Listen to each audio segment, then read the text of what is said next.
Hajipur Islamic media উম্মাহর স্বার্থে সুন্নাহর স্বার্থে কেরাত হামদ নাত ইসলামিক ভিডিও ওয়াজ মাহফিল প্রচার করে থাকে। 4 নম্বর বিষয় সেটা হলো মহিলাদের ঈদগাহে গমন। আমি খুব সংক্ষেপে বলবো। 1 নম্বর বিষয় হচ্ছে মহিলাদের মসজিদে যাওয়া, এটা একটা বিষয়। আর একটা হলো মহিলাদের নির্দিষ্ট করে জুমাতে বা কোথায় ঈদগাহে যাওয়া। কেউ দুইটার মধ্যে পার্থক্য করেছেন, কেউ একসাথেই বলেছেন। ঠিক আছে, তা আমি প্রথমে মুতলকভাবেই বলি, সেটা হচ্ছে আপনি কোনো হাদিস দেখাতে পারবেন না যে হাদিসের মধ্যে মহিলাদেরকে মসজিদে যেতে উৎসাহিত করা হয়েছে। মহিলারা মসজিদে গেলে এত সওয়াব পাবে, মসজিদে গেলে ভালো হবে, এই ধরনের উৎসাহিত করা হয়েছে কোনো হাদিস পাবেন না। বরং শুধু আপনি হাদিসে পাবেন এতটুকুই, মহিলারা যদি অনুমতি চায় তাহলে অনুমতি দাও, পুরুষদের কাছে যদি অনুমতি চায় অনুমতি প্রদান করো, এতটুকু আছে। অনুমতি দেওয়ার কথা আছে, কিন্তু কোথায় বলা নাই যে মহিলারা মসজিদে যাও, পুরুষদের মতো যাও বা গেলে সওয়াব হবে। ঠিক আছে, আপনি বলতে পারেন পুরুষদের জন্য যা বলছে এগুলো মহিলাদের জন্য বলছে আর কি, আলাদা করে বলার দরকার নাই। আচ্ছা, ভালো কথা। যদি তাই হয় তাহলে আপনি দেখেন একাধিক হাদিস আছে যেখানে রাসূলুল্লাহ সাল্লাল্লাহু আলাইহি ওয়াসাল্লাম স্পষ্ট করে বলেছেন মহিলাদের জন্য হলো তাদের ঘর হলো সর্বোত্তম জায়গা। খায়রু মাসাজিদিন নিসা কারু বুয়ুতিহিন্না, আবু দাউদ শরীফের হাদিস।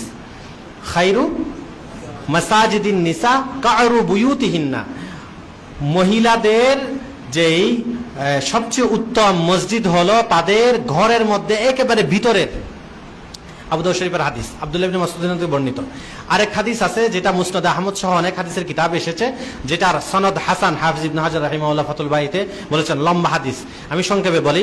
হযরত উম্মে হুমাইদ আস-সাঈদী রাদিয়াল্লাহু তাআলা আনহা একজন সাহাবিয়া মহিলা, তিনি এসে আল্লাহ রাসূলকে বললেন যে আমি পছন্দ করি আপনার কাছে কি পড়বো, নামাজ পড়বো আপনার পিছনে।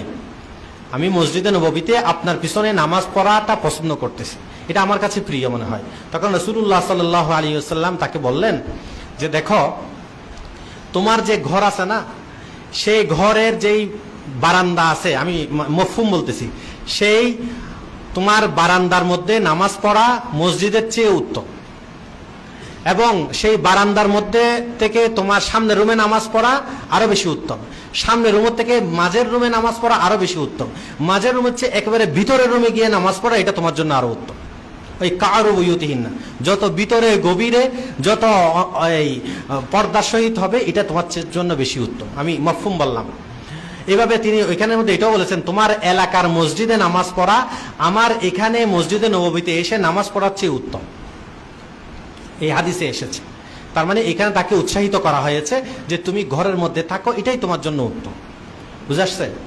আল্লামা নওশা কাশ্মীর রাহিমাহুল্লাহ ফাইজুল বাড়িতে লিখেছেন যে কোনো হাদিস দেখাতে পারবে না কেউ যেখানে মহিলাদেরকে মসজিদে যেতে উৎসাহিত করা হয়েছে, বরং তাদেরকে বলা হয়েছে যে তোমরা ঘরের মধ্যে কি করো, নামাজ পড়ো। তবে হ্যাঁ, কেউ যদি অনুমতি চায় তাদেরকে শর্ত সাপেক্ষে অনুমতি দিতে বলা হয়েছে যে তোমরা খুব পর্দার সহিত যাবে, পুরুষদের রাস্তায় যেতে পারবে না, এবং কোনো অলংকার বাজবে ইত্যাদি এগুলো হতে পারবে না, ফিতনার আশঙ্কা হতে পারবে না, এই ধরনের বেশ কিছু শর্ত আরোপ করেছে। ইবনে আব্দুল বার রাহিমাহুল্লাহ আত-তামহিদ কিতাবে লিখেছেন আব্দুল্লাহ ইবনে উমর রাদিয়াল্লাহু তাআলা একটা হাদিস নিয়ে এসেছেন, সে হাদিস বর্ণনা করে যেখানে বলা হয়েছে মহিলাদেরকে অনুমতি দিলে রাত্রে দাও, দিনের বেলায় দিও না। রাত্রে মানে অন্ধকারে এশারের নামাজ, ফজরের নামাজ এইগুলো পড়তে যাইতে দিতে পারো, তবে এই জোহর এবং আসর, মাগরিব এগুলোতে দিও না, কারণ এগুলোতে ফিতনা হবে। এখান থেকে তিনি বলেন যে মহিলাদেরকে এই মাগরিবের সময় অথবা রাত্রে যাওয়ার অনুমতি দেওয়া যেতে পারে, দিনের বেলায় নয়। আরো বিভিন্ন জনের বিভিন্ন কথা আছে, আমি সবগুলো বলার সময় পাবো না। তবে তারা মানে কাজী শাওকানিকে এবং আব্দুর রহমান মুবারকপুরি তুহফাতুল আহওয়াজে, যিনি তিরমিজি শরীফের ব্যাখ্যা লিখেছেন, ওই দুই কিতাবের মধ্যে কাজী শাওকানি নাইলুল আওতারে লিখেছেন আর আব্দুর রহমান মুবারক তুহফাতুল আহওয়াজিতে লিখেছেন। ওনারা বলেন যে ওয়ালা কুল্লি হালিন, সর্ব অবস্থায় সালাতুহুন্না ফি বুয়ুতিহিন্না আফদল, তাদের সর্ব অবস্থায় মিনাল মাসাজিদ, মসজিদ থেকে তাদের ঘরের মধ্যে নামাজ পড়াটাই উত্তম। কিন্তু আপনারা এখন তাদেরকে বের করে নিয়ে আসতেছেন কোথায়? মসজিদে। হাফিজ ইবনে হাজার আসকালানী রাহিমাহুল্লাহ ফাতহুল বারিতে লিখেছেন, আপনারা একটা প্রসিদ্ধ হাদিস জানেন না, 7 শ্রেণীর ব্যক্তিকে আরশের নিচে কি দেওয়া হবে? ছায়া দেওয়া হবে। সাবআতু ইউজিল্লুহুমুল্লাহ ইয়াওমা লা যিল্লা ইল্লা যিল্লুহু। সেখানে এক প্রকার আছে ওয়া রাজুলুন কলবুহু মুআল্লাকুন বিল মাসাজিদ। ওই এক প্রকার ব্যক্তি যাদের অন্তর মসজিদের সাথে লাগানো থাকে, অর্থাৎ যারা সবসময় মসজিদে আসা যাওয়া করে। হাফিজ ইবনে হাজার রাহিমাহুল্লাহ বলেন, এই হাদিসের এই যে ফজিলত, এই ফজিলতের মধ্যে শুধু পুরুষরা, মহিলারা নয়। কারণ মহিলাদের জন্য এই মসজিদের চেয়ে ঘরের মধ্যে নামাজ পড়াটাই উত্তম। এই হাদিসের ব্যাখ্যায় তিনি লিখেছেন। আরো অনেকের কথা আছে, কিন্তু আপনারা কোথায় নিয়ে আসতেছেন? তাদেরকে নিয়ে আসতেছেন। হযরত আয়েশা রাদিয়াল্লাহু তাআলা আনহার সহিহ বুখারীতেও আছে, সহিহ মুসলিমও আছে এই হাদিস। তিনি বলেন, লাউ আদরাকা, যে রাসূলুল্লাহ সাল্লাল্লাহু আলাইহি ওয়াসাল্লাম যদি দেখতেন এখন মহিলারা যে অবস্থা করতেছে, তো লামানা আহুন্না আল মসজিদ, তাদেরকে মসজিদ থেকে অবশ্যই নিষেধ করতেন। এখনকার মহিলা কখনকার মহিলা? হযরত আয়েশার যুগের মহিলা যদি দেখতেন যে এখনকার মহিলারা কি অবস্থা করতেছে, এটা দেখতে আল্লাহ রাসূল কি করতেন? মসজিদে যেতে বারণ করতেন। বুখারীতেও আছে, মুসলিমের মধ্যেও আছে। হযরত আব্দুল্লাহ ইবনে মাসউদ রাদিয়াল্লাহু তাআলা আনহু সম্পর্কে সহিহ সানাদে তাবরানীতে এসেছে হাদিস, যে তিনি মহিলাদেরকে মসজিদ থেকে বের করে দিতেন। জুমার দিন মসজিদের থেকে বের করে দিতেন, বলতেন, যাও, তোমাদের জন্য তোমাদের ঘর হলো উত্তম। ঠিক আছে? আচ্ছা, এটা হলো আমভাবে মসজিদের কথা। এখন আসেন ঈদগাহে যাওয়ার কথা। ঈদগাহের ব্যাপারে বিশেষ হাদিস রয়েছে, এই জন্য আমি একটু আলোকভাবে এটার একটু আলোচনা করতেছি। যেমন সহিহ বুখারীতে, মুসলিম শরীফে এই সম্পর্কে কি আছে? হাদিস আছে যে ঈদগাহে আপনারা যাবেন কিনা, মহিলারা যাবে কিনা, বা যাওয়ার অনুমতি দেওয়া যাবে কিনা। হযরত উম্মে আতিয়া রাদিয়াল্লাহু তাআলা আনহা থেকে বর্ণিত একটা হাদিসে আছে, রাসূলুল্লাহ সাল্লাল্লাহু আলাইহি ওয়াসাল্লাম মহিলাদের মধ্যে যারা একটু সাবালেক বা সাবালকের নিকটবর্তী হয়েছে, তাদেরকে ঈদাইনে যেতে, কানা ইউখরিজুল আবকারা ওয়াল আওয়াতিকা ওয়া দাওয়াতিল খুদুর ওয়াল হুইয়াজ ফিল ঈদাইন, এবং ঋতুবর্তী মহিলা এদেরকেও মসজিদে যেতে বলতেন, তাদেরকে নিয়ে যাওয়ার জন্য বলেছেন। তো ঋতুবর্তী মহিলা ওনারা কি জন্য যাবে? ওনারা যাবে যে ওনারা গিয়ে মসজিদে নামাজ পড়বে না, তবে দোয়া ইত্যাদি এগুলোতে কি হবে? শরীক হবে। সহিহ বুখারীতে আছে, অন্যান্য জায়গায়ও আছে। তো আমি আপনাদেরকে একেবারে আমার এখানে অন্ততপক্ষে আমি 10টা দলিল দেখাতে পারবো যে এই বিষয়টা নিয়ে মহিলারা মসজিদে যাবে কি যাবে না, এটার মধ্যে সালাফ থেকেই, সাহাবায়ে কেরাম থেকেই কি আছে? ইখতিলাফ আছে, মতভেদ আছে। এবং অধিকাংশরা লিখেছে যে সালাফের কেউ কেউ অনুমতি দিয়েছেন যাওয়ার জন্য, রুখসাত শব্দ ব্যবহার করেছেন, রাখাসা, রুখসাত। আর কেউ কেউ কারিহা, মাকরুহ বুঝেছে। আমার সামনে আল মুসান্নাফ লিবনে আবি শাইবা, ইনি ইমাম বুখারী রাহিমাহুল্লাহর উস্তাদ, 235 হিজরিতে মারা গিয়েছেন। ইমাম মুসলিমেরও উস্তাদ। 26 খণ্ডের কিতাব, 4 নম্বর খণ্ড। এই 4 নম্বর খণ্ডের মধ্যে এখানে মুস্তাকিল স্বতন্ত্র অধ্যায় আছে 2টা, 234 নম্বর পৃষ্ঠা, আর একটা হলো 231 নম্বর পৃষ্ঠা। 231 নম্বর পৃষ্ঠার মধ্যে তিনি উনওয়ান, অর্থাৎ শিরোনাম কায়েম করেছেন, মান রাখাসা ফি খুরুজি নিসা ইলাল ঈদাইন, ঈদাইনে যাওয়ার ক্ষেত্রে মহিলাদের যাওয়ার রুখসত দিয়েছে। রুখসত মানে বুঝেন তো কি? সুযোগ দেওয়া আছে, মুস্তাহাব না, কি না, সুন্নত না, রুখসত, সুযোগ দিয়েছেন, অনুমতি দিয়েছেন। এরপর তিনি একাধিক সাহাবা তাবির কথা নকল করেছেন। এরপর 234 নম্বর পৃষ্ঠায় এসে তিনি আরেকটা উনওয়ান কায়েম করেছেন, শিরোনাম এনেছেন, মান কারিহা খুরুজান নিসা ইলাল ঈদাইন, যারা মহিলাদেরকে ঈদাইনে, 2 ঈদের নামাজ পড়তে যাওয়া জন্য বের হওয়াকে অপছন্দ করেছেন। কার কথা? হ্যাঁ, সেই ইবনে আবি শাইবা রাহিমাহুল্লাহর কথা। 235 হিজরিতে তিনি মারা গিয়েছেন।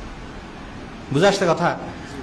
তো এরকম আমি আপনাকে, ইনি ইমাম বুখারী মুসলিমের উস্তাদ, তো এরকম ইমাম তিরমিজি রাহিমাহুল্লাহ, তিনিও তিরমিজি শরীফে হাদিস এনেছেন এই সম্পর্কে। এই যে এই হাদিসটা বলেছি, এই হাদিসটা তিনি এনেছেন, এনে বলেন, ওয়াকাদ যাহাবা বাযু আহলিল ইলম ইলা হাদাল হাদিস ওয়া রাখাসা লিন নিসা ফিল খুরুজ ইলাল ঈদাইন, এই হাদিস গ্রহণ করে রুখসত দিয়েছেন।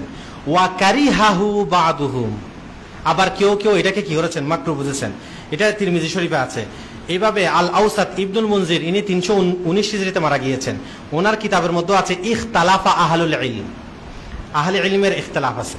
এরপর তিনি ওই আবার সেই রুখসাত শব্দ এনেছেন, আবার ওয়াকারিহাত মাকরুহ এই শব্দ এনেছেন। এভাবে ইমাম তাহাবী রাহিমাহুল্লাহর মুখতাসার ও ইখতিলাফিল উলামা 5 খণ্ডের কিতাব আছে। সেখানেও তিনি কেন মহিলাদেরকে সেই যুগে অনুমতি দেওয়া হয়েছিল তিনি একটা ইল্লত বয়ান করেছেন।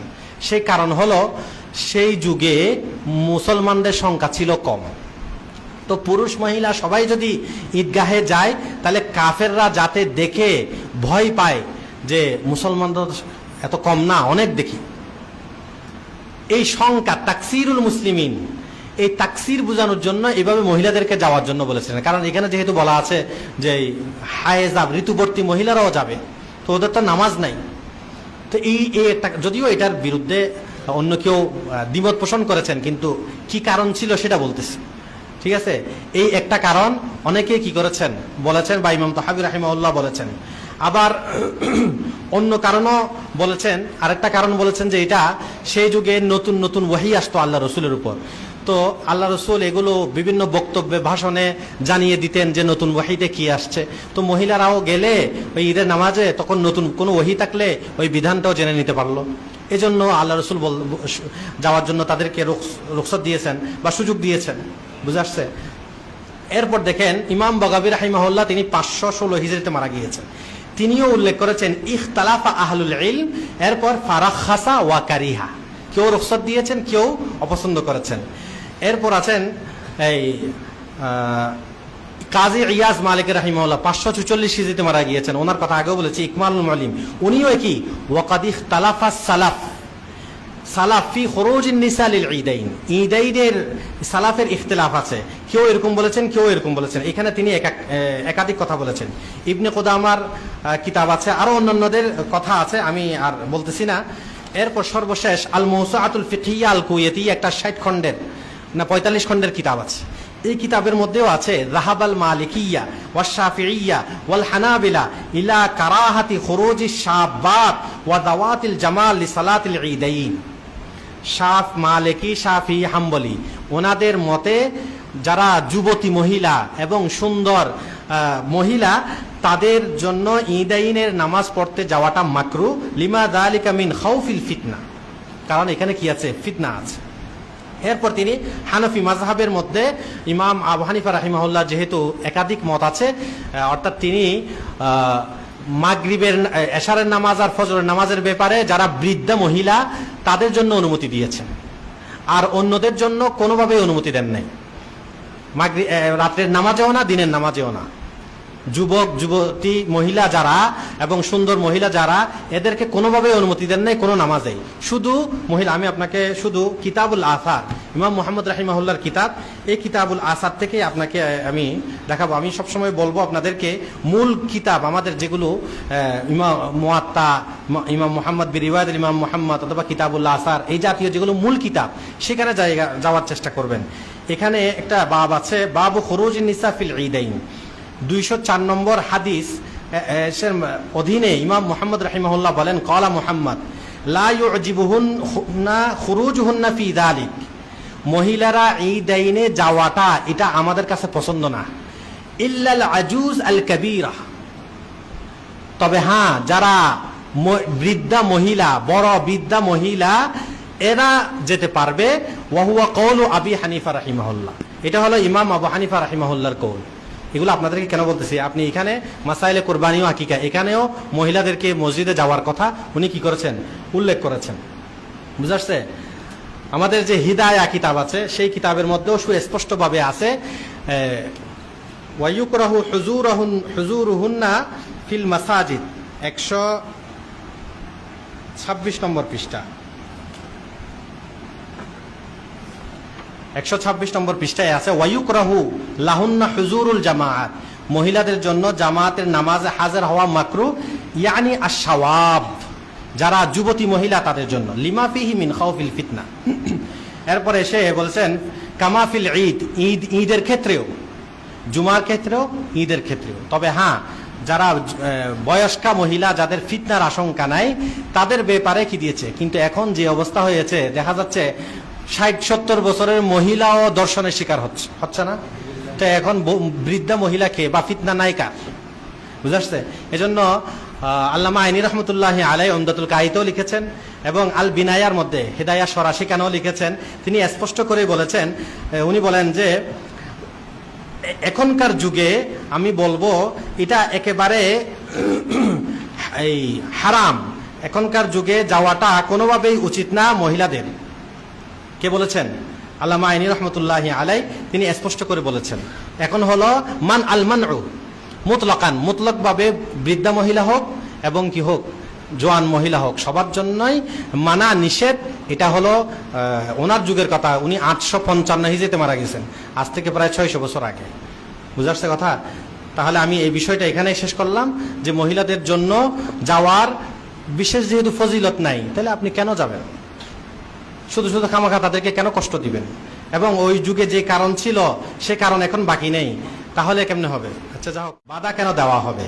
আচ্ছা, বাধা কেন দেওয়া হবে সেটা তো আমি বলছি, মহিলারা যদি অনুমতি চায় দিতে হবে, কিন্তু এটার জন্য শর্ত শরায়েত আছে, সেই শর্তগুলো পুরা করতে হবে।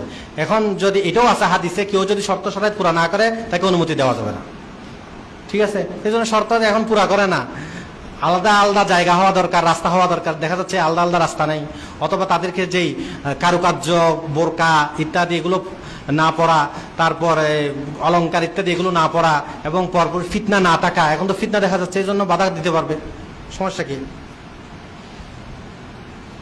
আচ্ছা, মার্কেট, এই যে একটা কথা, আচ্ছা মার্কেট কি কেউ সব কামানোর জন্য যায়? আমি এটা বুঝি না, মানুষের যে কিয়াস যে করবে, এই কিয়াসটাই যে কোথায় করে? মহিলারা যে মার্কেটে যায়, তো এই মার্কেটটা কি ওনারা সব কামাইতে যায়? তো মসজিদে তো সে সব কামাইতে যাচ্ছে, তা আপনি একটার উপর একটা কেমনে কিয়াস করেন? মসজিদ মার্কেটে যাচ্ছে, ও একটা প্রয়োজনে যাচ্ছে বা ঘুরতে যাচ্ছে, তো আপনি এটা বলেন যে তুমি ঘুরতে যেও না বা মার্কেটে তোমার প্রয়োজন সেটা যদি আমি পুরো করে দিতে পারি তো তুমি ঘর থেকে বের হয়ে না, আপনি এটা বলতে পারেন। কিন্তু এটা যুক্তিতে এটা না যে তুমি যখন মার্কেটে যাও তাহলে মসজিদেও আসো। আরে মার্কেটে যাচ্ছে জরুরত পুরা করার জন্য বা ঘোরার জন্য, মসজিদে যাচ্ছে সওয়াবের জন্য, তো যেই সওয়াবটা ঘরের মধ্যে বেশি হবে আপনি সেটা করেন।